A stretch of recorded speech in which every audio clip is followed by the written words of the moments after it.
E aí, pessoal do sexto ano, tudo bem? Eu sou o professor Gabriel e a gente vai fazer a correção da semana 3 do PET 6. Galera, essa semana, algumas atividades você respondia com base no texto, outras com base no próprio enunciado da atividade e depois a gente vai ter um mapa, que eu também vou falar um pouquinho, tá? Primeira questão, então, vai pedir para falar sobre a importância do imperador Constantino na história do cristianismo. Conforme o enunciado aqui, ele foi muito importante porque ele deu liberdade de culto aos cristãos, ou seja, essas pessoas elas não eram mais perseguidas pelos romanos se elas acreditassem no Deus cristão e professassem a fé cristã, tá? Isso é muito importante porque contribuiu muito para que o cristianismo pudesse se expandir, crescer, que as pessoas não tinham mais o medo de serem perseguidas e até mortas pela sua fé, beleza? Então essa é a atividade 1. Atividade 2, observe o mapa e responda. No grupo de vocês, eu postei um outro mapa atual para poder comparar e fica mais fácil de responder, tá? Conforme a questão A, por exemplo, está pedindo o continente que localizava-se em Constantinopla. Lembrando-se que a região atual é o atual território da Turquia. Então, olhando lá no mapa que eu enviei para vocês, fica fácil, ó, é o continente europeu. Questão B. Essa localização teve importância na história de Bizâncio? Justifique.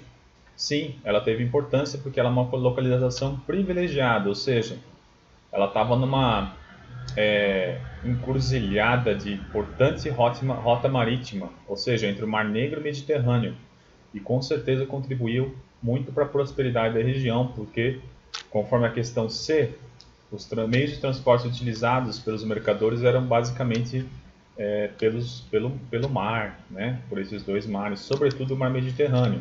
Então, assim conseguia-se troca de mercadorias, adquirir conhecimentos novos, tá? E aí a região foi muito próspera, muito por esse contato via mar. Atividade 3. Qual a importância histórica de Justiniano para o Império Bizantino? Pois foi com ele que o Império atingiu o apogeu no século VI e ele também dirigiu a redação de um código de leis, ó, o Código Justiniano, que também foi importante para esse apogeu do Império. Quando ele morreu, o Império se estendia da Espanha à Pérsia, ou seja, o continente europeu e o continente asiático. Então eram bastante territórios, né? Questão 5. Explica a afirmativa. A sociedade bizantina era essencialmente urbana.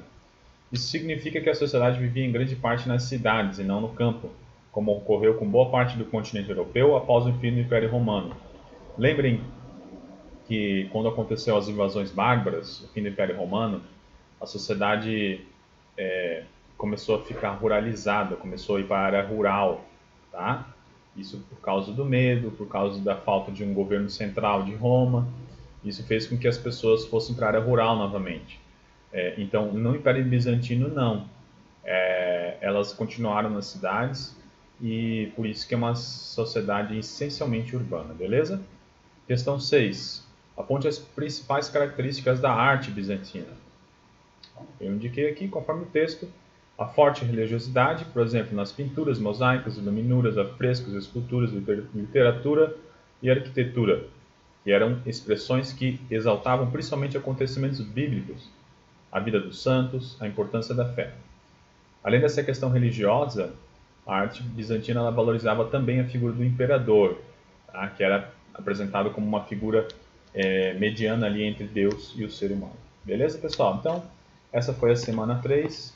Espero que eu possa ter ajudado vocês a corrigir essas questões.